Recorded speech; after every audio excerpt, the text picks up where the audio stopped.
La intertextualitat en l'obra de Sant Andrés Estellés. Testimoni d'Horaci. Acció. Veus el príncep, sedil, inquiet, al merlet més alt, mirant el vespre, tirant pedres petites, desfent entre les dents una cançó petita, potser un bri verdíssim.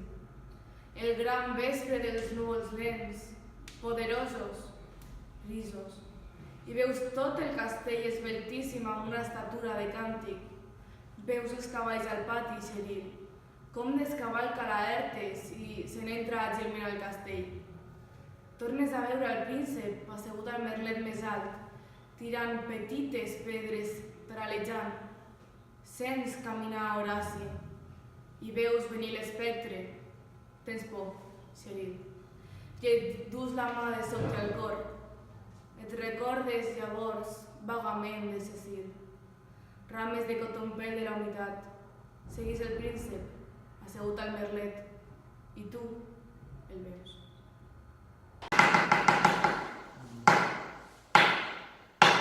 Hamlet, escena 5. El sinor, l'esplanada del castell. Entren l'espectre i Hamlet. On em portes? Respon, no vull anar més lluny. Escolta'm bé. Ja ho faig. S'acosta l'hora. Ben aviat m'he de lliurar al turment de les flames i el sofre. Oh, pobre espectre.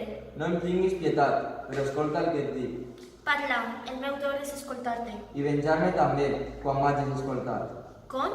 Soc l'esperit del teu pare, condemnat a vagar durant un temps de nit i de dia, subjecte a dejunar en el foc fins que els pecats dels dies terrenals s'hagin purificat. Si em fos permès de revelar els secrets de la meva presó, te'n faria un relat on el mot més lleuger et deixaria l'ànima esquinçada. Glaçaria la teva jove sang. Escolta, escolta, sí, escolta, si és que alguna vegada vas estimar el teu pare. Déu meu. Venja el crim, abjecte i inhumà. Crim. Un crim abjecte, com és sempre el crim, i aquesta ment abjecte és insòlit i va contra natura. Afanya't a explicar-m'ho. Et trobo disposat. Series insensible com les herbes polposes que arrelen a la riba del Leteu. Si això no t'irrites, ara mateix escolta.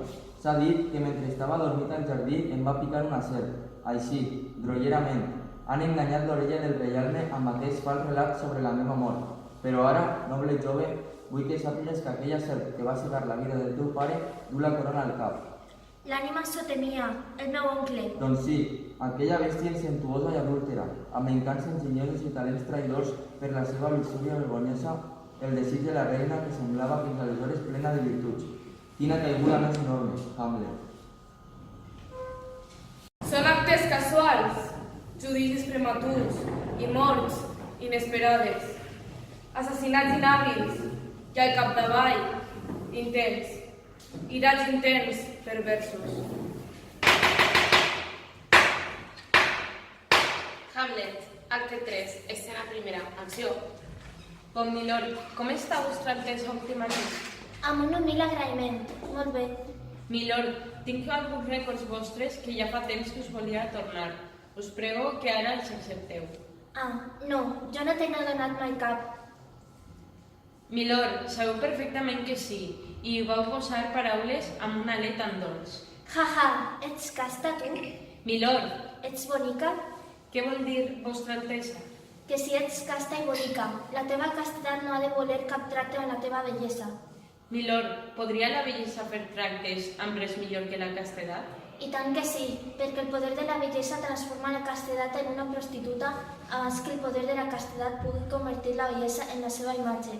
Hi ha d'haver una època en què això era una paradoxa, però ara els temps ho demostraré. Jo abans t'estimava. És cert, milord, així me vau fer creure's. Tanca't en un convent! Quina necessitat tens d'engendrar pecadors? Mentre moria Ofèlia, sense comprendre res, i vosaltres estàveu preparant, cautament, el coit, l'assassinat, una altra vegada el coit, i es trencaven les copes del vi caent per terra, quan una concubina, per torcar-se el baix ventre, tirava bruscament d'una estovalla plena d'anagrames reials, i tots ho reieu tant. Hamlet, acte 5è, escena 2, acció. M'estic morint, Horaci. El poderós verí se m'endú l'esperit. Explica-li amb detalls petits i grans tot el que m'ha mogut a... La resta és silenci. Així es trenca un cor noble. Doncs, príncep, bona nit. Que els àngels us bressolin el repòs. Per què els timbals han entrat al castell? Jo no puc acomplir el teu encàrrec, príncep. He vist, príncep, he vist. He sentit certes coses. He caigut, m'he aixecat. He caigut altra volta, príncep. I m'he aixecat, altra volta. No dec, no puc. No sé complir l'encàrrec que em vas fer amb ese dit. Ho sé. Sé tot el que em pots dir. No cal, príncep, que ho digues, que enumeres, que facis l'inventari. Ho conec. Ho sé tot. Res no ignore. Ja m'he dit. Pots fer el que et doni la gana.